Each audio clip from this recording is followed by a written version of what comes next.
Good evening, ladies and gentlemen. If you'd be taking your seats, please.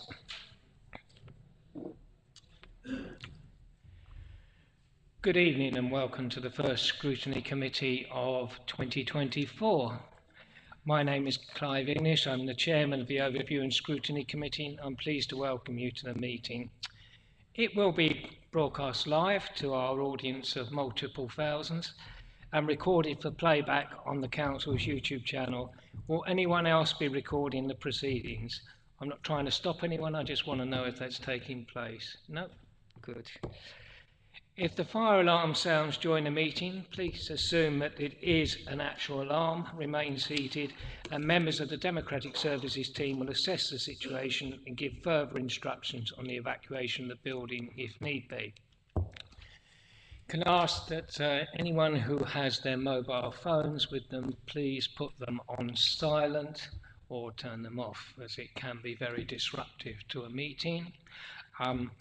If you are seeking to speak, please go through the chair and do use the microphone, and please try to turn it off when you finish speaking, because we do get feedback otherwise. Right, on with the meeting per se. Item 1, apologies have been received from Councillor Hinder and Councillor Thompson. Are there any other apologies? Nope. Councillor Stephen Thompson. He's at a parents' evening.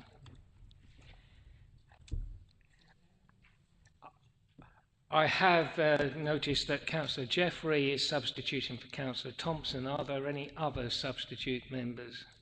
I don't see any. Right. Urgent items. There are 3 urgent updates to item 16, the Archbishop's Palace Agreement for Lease, as it relates to the items consideration this evening. These include the comments from the CS Corporate Services Pack, additional exempt appendix. I'm going to, when we get to that item, I will adjourn the meeting briefly so to enable members to actually read that paper, as they probably won't have necessarily seen it. It's quite hard to respond to papers you haven't read. Possible, but probably not the best thing to do. So, is it agreed that I can take those updates as they relate to that agenda item? Thank you, members. Item 4, visiting members. Are there any visiting members? I'm sure I've seen 2. Councillor Harper, first of all. Thank you, Chair. I'd like to address the committee on items 15, 16 and 17 with your discretion. Don't hold back, Paul. Councillor Nagy.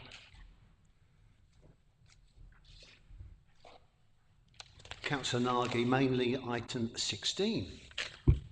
Thank you.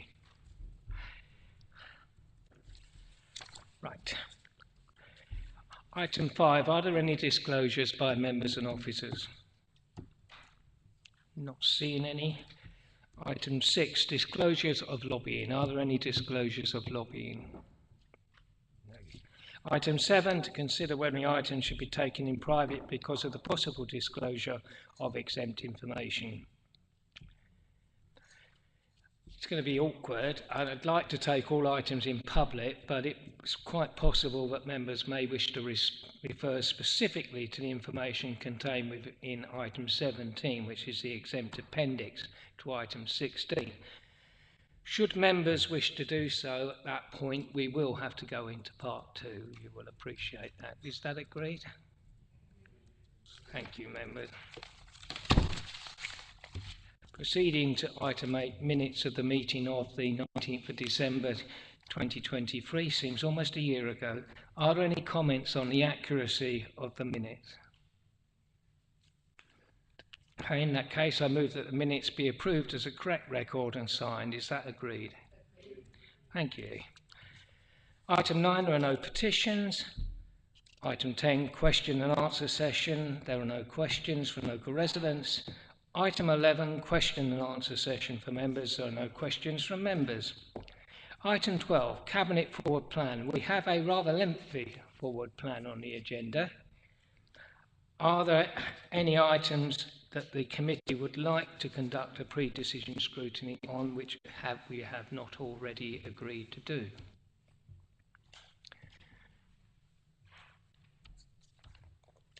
I'm not seeing a great rush, so I will conclude that we are content with where we are at the moment. It's not as if we don't have quite a lot of work to do already. So is that Cabinet Forward Plan noted then? Thank you. Item 13, our own committee work programme. Are there any comments on the work programme?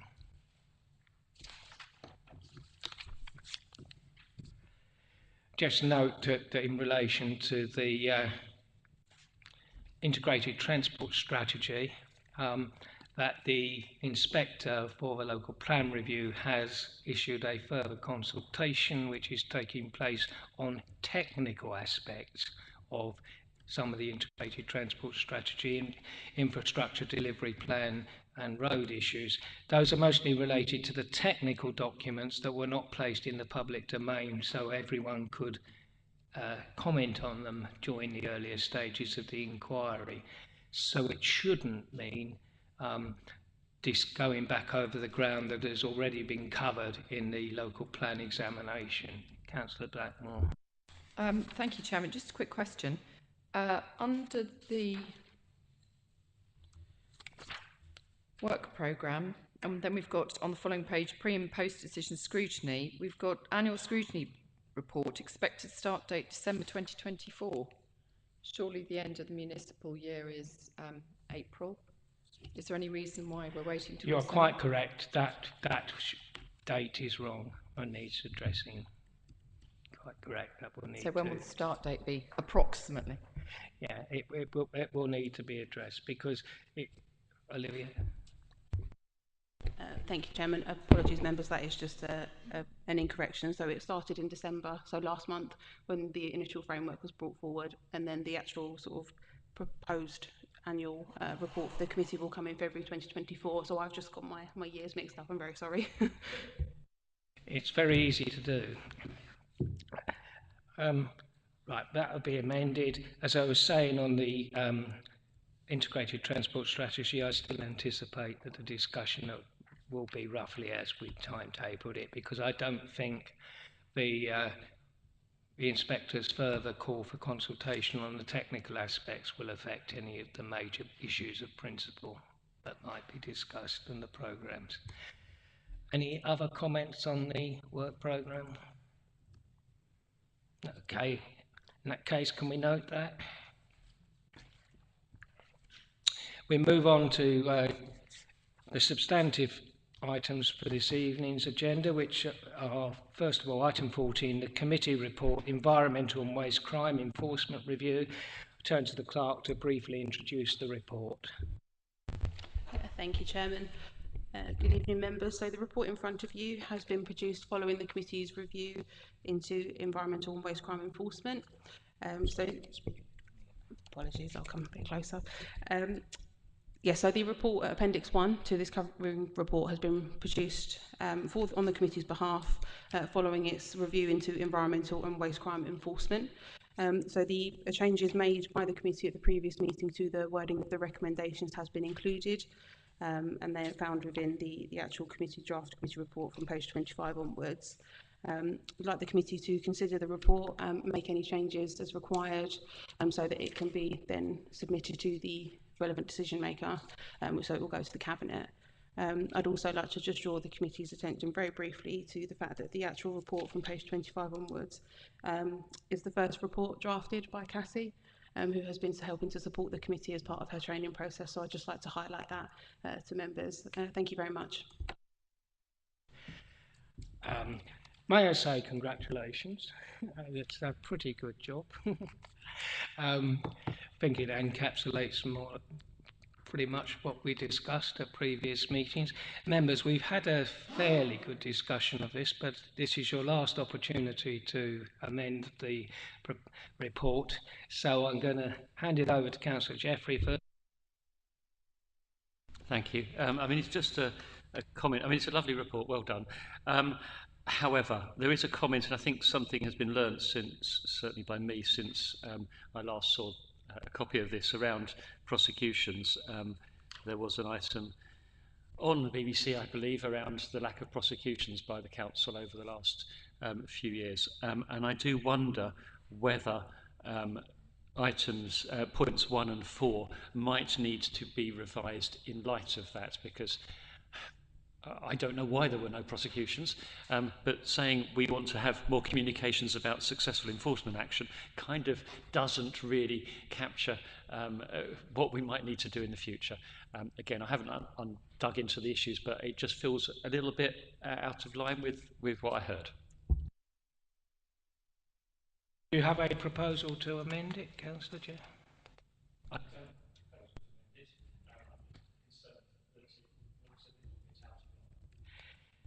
I think the important thing is that we stress in this report that the successful actions that the council takes, whether that's serving community protection warnings, community protection notices, or actual prosecutions for breaches of environmental crime regulations, are flagged up as soon as the case is successfully concluded. Councillor Blackmore. Just a suggestion. Thank you. Just a suggestion, Chairman, to help Councillor Jeffrey out. Where we've got to produce more where it says to produce more communications, what about to produce further communications via assorted media in respect of successful enforcement action taken by NBC and their partner organisations? Would that help? I think that's exactly what the committee were discussing with officers at the last two meetings. So thank you, Councillor Blackmore. I'll second that amendment. Is that agreed?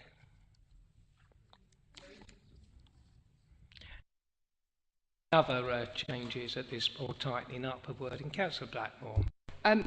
Tonight. Sorry, just on page 30, item 9, I think it should be that Medway Council and Kent County Council be asked for information. It's just a typo. Thank you very much. Well spotted. Right. Just wait for Councillor Cannon to come and sit down.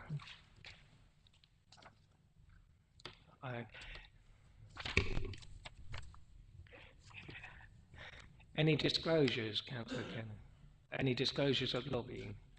Okay, fine. Over to you, Councillor Webb.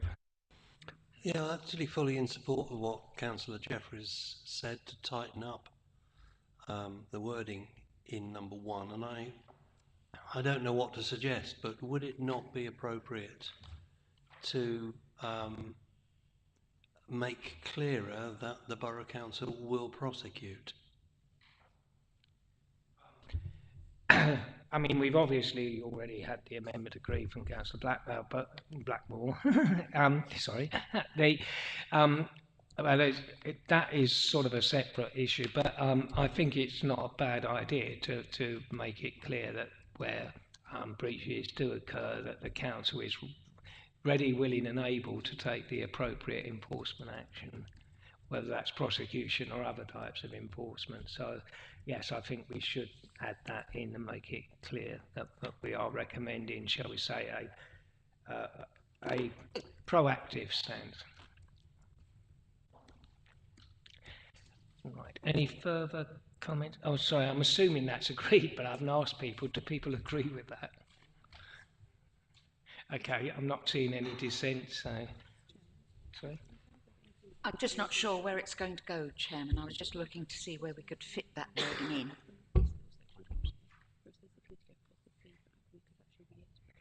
It will be in the introductory, right, in the first introductory remark. So if you look at recommended actions and intended outcomes, in that very first paragraph.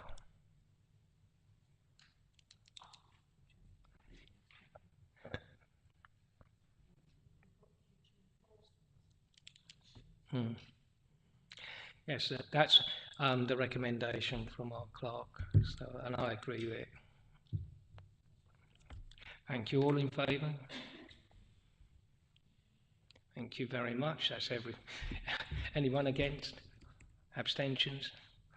Only ask because not everyone voted. Right. Unless there's any further suggestions, amendments or questions, I'm now going to suggest that we formally adopt the report, and I'm therefore looking for a proposer. I'll propose it then. Councillor Cleater's proposed it. I'll second it.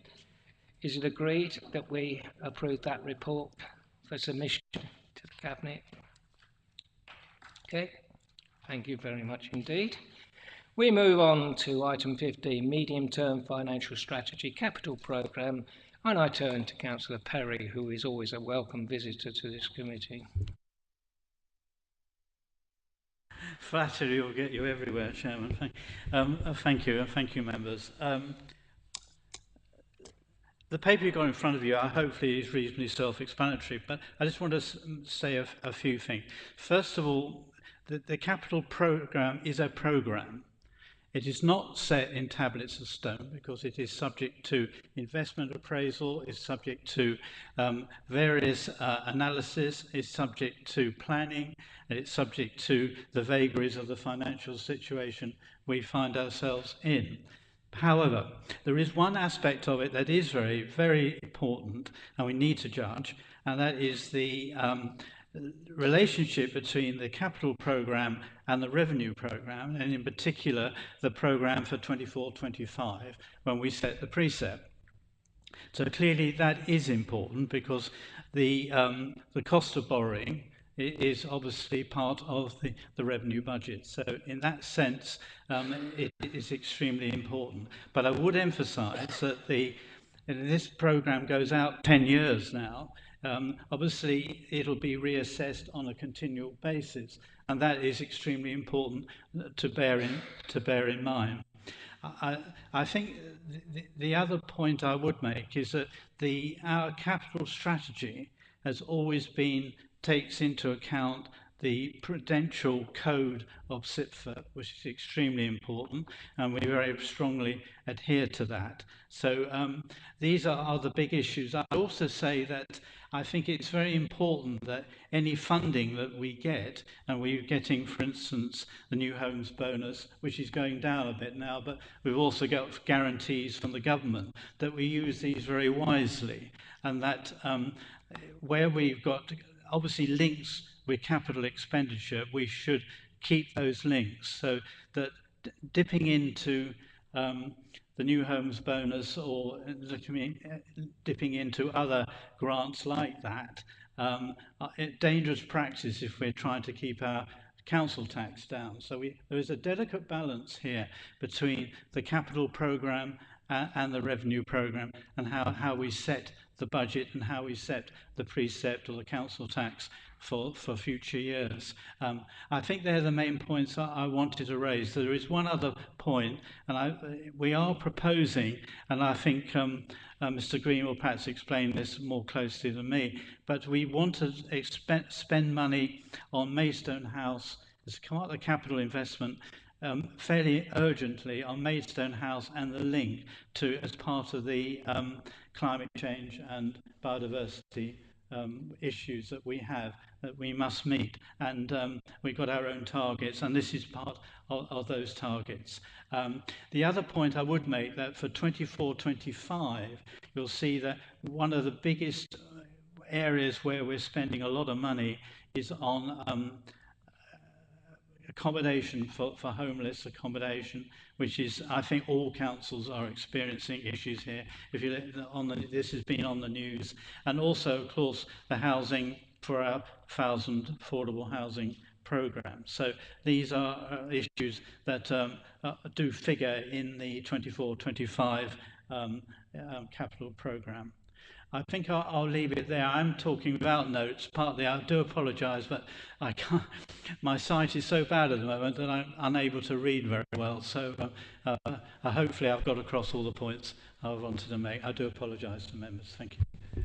Councillor Perry, there's absolutely no need to apologise for that sort of thing. It's not as if you can control that. And your memory for these issues is quite prodigious.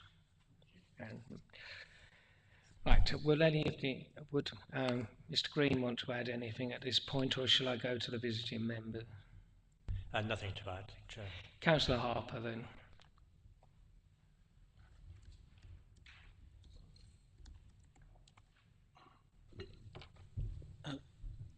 Thank you, Chair. I just wanted to make, I've got 4 points here. First of all, I am very pleased to see the leisure centre included in the future capital plan. I think that's a very positive move by the council, so one that should be commended.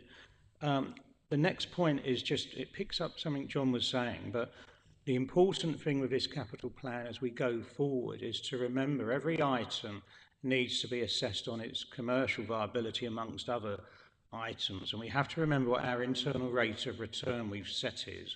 So every project coming up will be expected to achieve an internal rate of return. Currently, I think it's 5% from discussions earlier last week, but that may well go up as we move beyond our current £80 million confirmed loan element. If the next tranche of finance is, say, 1% higher, the internal rate of return will go up accordingly. So that's going to be really important that we consider that. And ironically, your next item links straight into that in terms of whether that's likely to achieve that rate of return. The next point, I'd just like to draw people's attention to paragraph 2.48, which is around the provision of £3.27 million for asset management. And we had a discussion about this at the corporate services pack, because this is to make sure that buildings such as a town hall, the museum, the depot, not Maidstone House, that's included elsewhere, but the Archbishop's Palace and the stables, and all of our other assets are kept up to scratch in terms of their maintenance. But again, your next item will be suggesting that we take out of this budget £1.5 million, which is just under half of that will be pre-allocated. It means that you'll have to be very careful in terms of making sure that we don't find the balance of our estate of roads over the next 5 years. And my final point was related to the Medway Street car park. I understand from Mark that we're incorporating adjoining land to it, but I would just plead that perhaps you might like to think, it may not be this committee, but in terms of car parking standards, that when we mark out a new car park, that we reflect the fact that vehicles are now considerably larger than they were 5 or 10 years ago. And if we don't reflect that when we mark the spaces out in what will be a revamped car park, you're making a problem for the future as vehicles do get constantly wider and larger. That's all. Thank you. To pick up on your last point immediately, Councillor Harper, you may or may not have lived in Maidstone when the original Medway Street multi-storey car park was opened. Due to the limited size of space availability in there, the Mayor's Daimler got stuck in it on the opening day. So lack of spaces for vehicles has been a perennial issue in the Medway Street car park whenever it was a multi-storey or a surface car park. So your point is well made.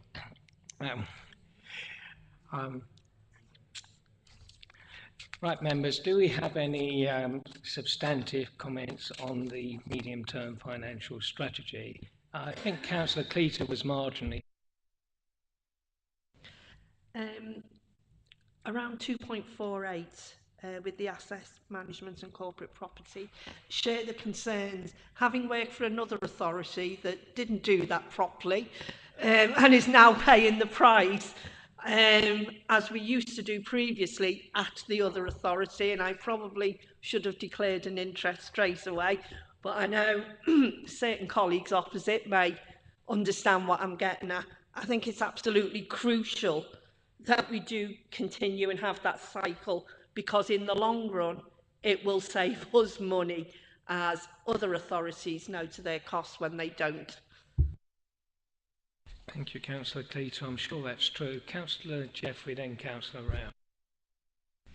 Thank you. I mean, I've heard a couple of comments about the need for return on investment to cover the borrowing, and schemes need to wash their own face, and the 15 million pound cost of borrowing over the next 5 years, or in 5 years' time. And I kind of note that and wanted to just so there's a point in that, particularly around the return to cover borrowing, because some of these areas are about cost avoidance rather than income. So I think that might need to be tempered with, if you don't spend it up front, it's going to cost us more money down the line. I'm thinking things like flood action, for example. I'm broadly happy with what's in here. There's stuff I don't agree with. I don't think we should be putting money into the garden community or Leeds Langley or the Medway Street car park, but the rest of it I'm comfortable with. And I am particularly pleased, given the last discussion, that we're putting some money into the waste crime team, because I would like to see some people prosecuted. Thank you. Councillor Round. I would just like to follow up on the comment from Councillor Cleater. I think she makes a very, very pertinent point. And I think in so doing, this committee owes a debt of gratitude to both the Cabinet member and the financial officers being able to present such a case in point, which the Cabinet member did also mention. It is a programme. There may be some need for some flexing and changing at some point in time. But the fact that we're in this position compared to our own county is actually a wonderful tribute to our officers, and indeed, when you consider what's happening in other councils across the country, we're very lucky to be in this position. So I believe we owe a debt of gratitude to our officers and Cabinet member. Thank you. Thank you, Councillor Round. I mean, capital programmes are by their nature a fairly mixed bag, because they include a huge range of proposals, some for actual physical assets that you will see, some for, as has been pointed out, just damage limitation, which are nevertheless important. I don't agree with Councillor Jeffrey about the Medway Street car park. I do think it needs improving. More because of the potential that our town centre car parks actually could have for residents in the town centre than for visitors to it, because I don't think if we're going to continue to build housing in the town centre that we can just do away with the town centre car parks, because they can't park on streets and they'll have to park somewhere. So, so we do have to take that into account. I do agree with him about the Leeds Langley bypass. I think that's frankly not going to happen. I think that if it did happen, it would be a bad thing, because in order to get it, one would have to, I mean, if the county council or the government would fund it without any extra development, then that'd be fine, because it would have some traffic remediation effect. But we all know that to actually get that road, one is going to have to accept an additional quantum of development. So by the time one actually gets the development, the benefit of the road itself is more than wiped out. But, as Councillor Perry said, this is not a set-in-stone programme. This is an indication over a 10-year period of what could potentially happen. It won't be that difficult if planning consents, planning regulations and everything else don't go in that direction to remove things from the programme. It's rather harder to put them in, but it is relatively easy to remove them. So given that context, that it is not a set-in-stone programme that we are endorsing tonight to go out and spend the money, I can accept that this programme has set out. Everyone, I think, is going to have one or two items here they're a little uncertain about. That's the nature of these things. I would say that, just as an observation, if we were able to find another £10,000 or so for the White Waste Crime Initiative, that probably wouldn't go to waste, to use the term. It would be usefully used. So just an observation there. So I think members are broadly in support of the proposal here. Are there any specific requests for changes? Councillor Clark.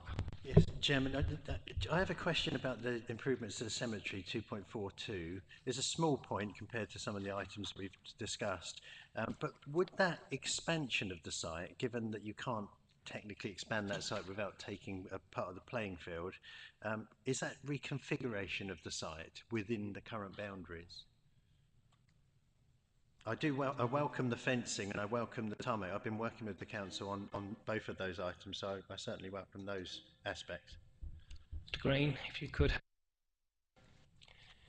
Yeah, thank you, Councillor Clark. As it explains in the description, this is mostly just work on the existing site. There's a reference to possible expansion of the site, so we'd look at feasibility, but clearly expansion would be a big project in its own right, so the 120,000 isn't funding any expansion. And I understand from the service that there's still a few years to go before we're in a position where we need that expansion.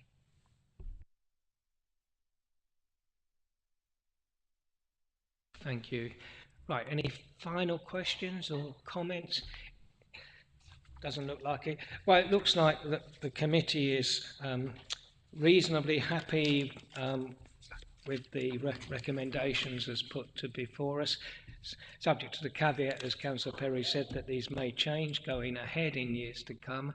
So can I ask members to note the report? Thank you very much indeed. Now we continue, and it is a bit like the Councillor Perry show, but that's so with item 16, the Archbishop's Palace Agreement for Lease.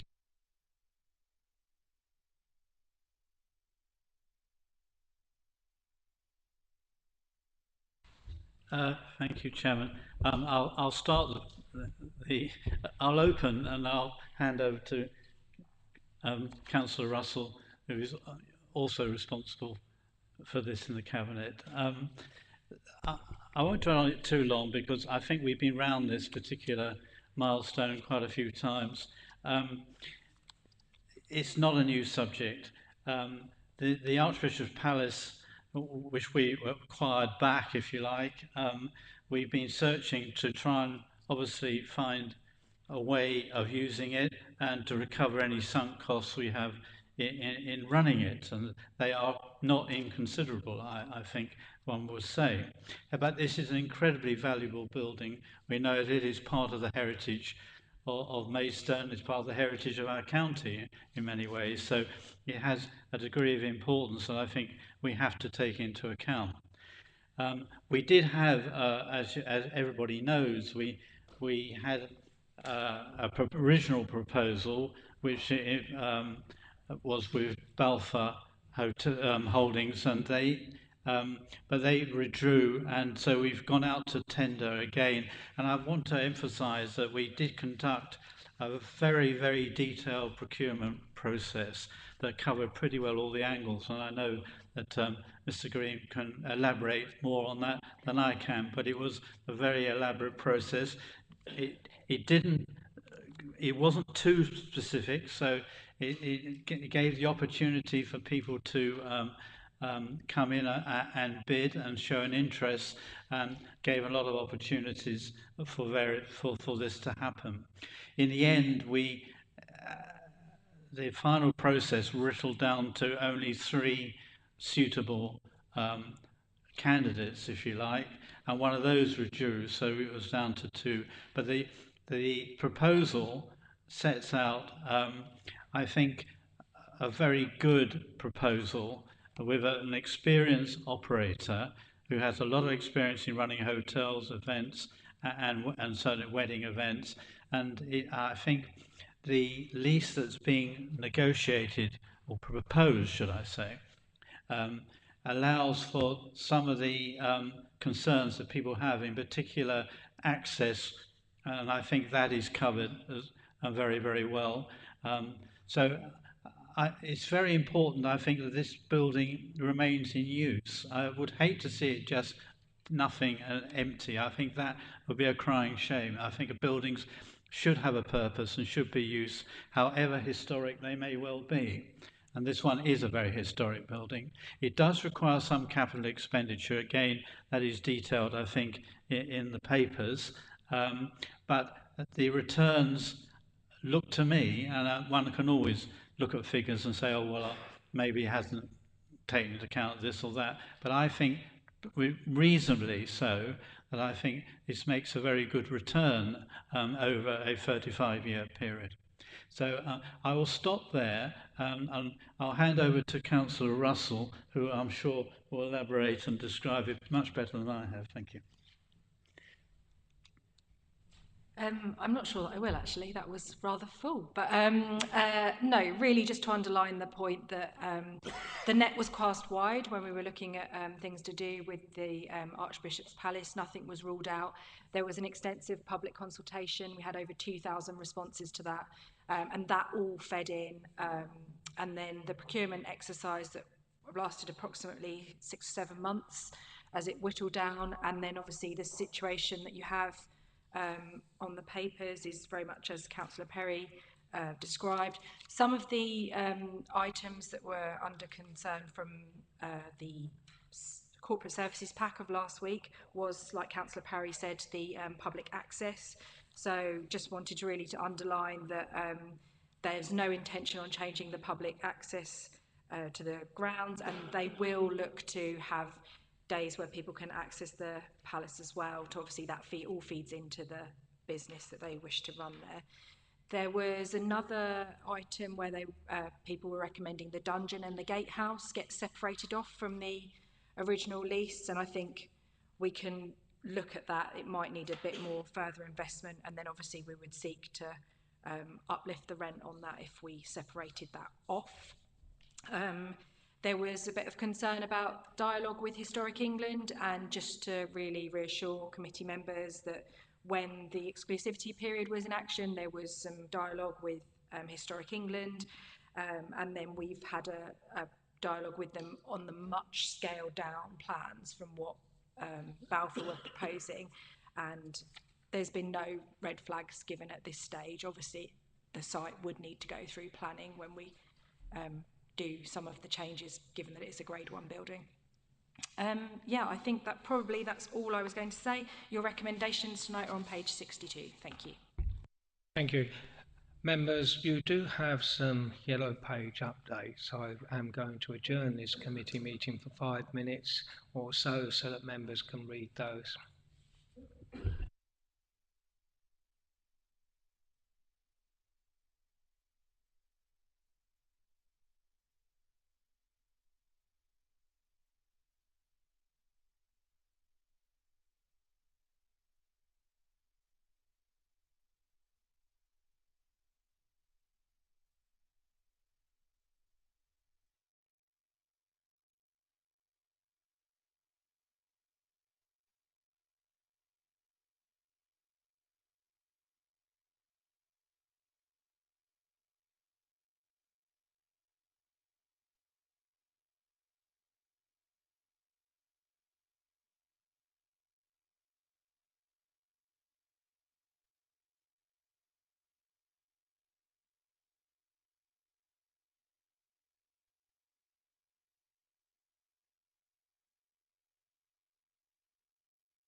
Right, members, has everyone finished reading the documents?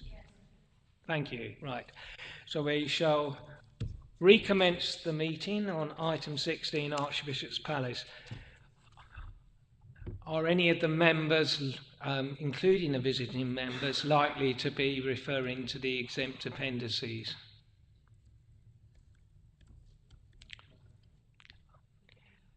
Is that a yes, Councillor Harper? No, we're not having two discussions. We're not having two discussions. We're not doing it twice. If members are going to refer to the exempt appendices, we're going into part 2 straight away. I'm not going to discuss it twice. Okay, in that case, yes, you'll have a chance.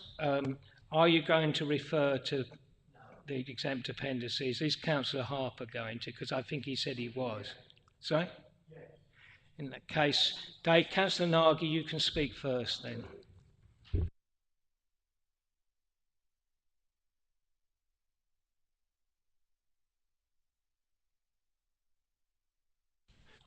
Thank you, Chairman, members. I just wanted to bring it up because obviously the Old Palace is something very close to my heart for obvious reasons.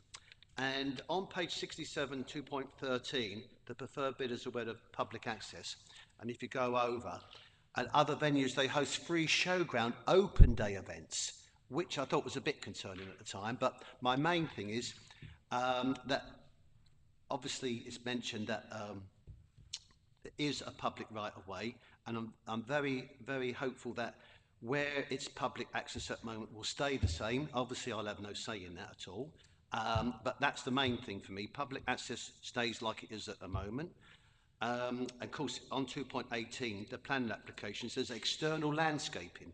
And I'm hoping that's the bit, this is what I'm saying, I'm hoping that's the bit that as you look at the Old Palace and you get the herb garden where they take the pictures, it's the bit on the left that's been derelict for years and years and years, overgrown, full of old timbers at the moment, which the previous person who was going to interest it was going to do that up.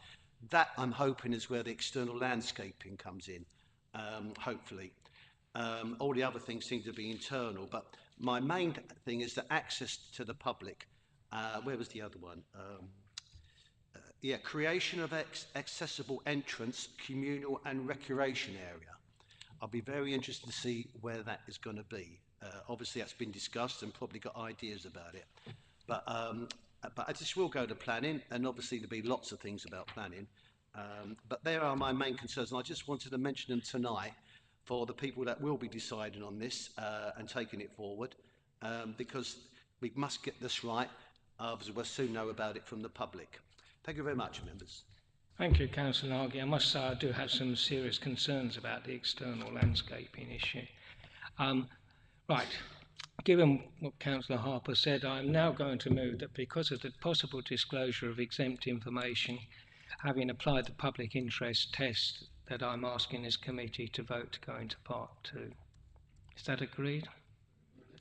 Thank you. Can someone shut the door?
let me know when it's.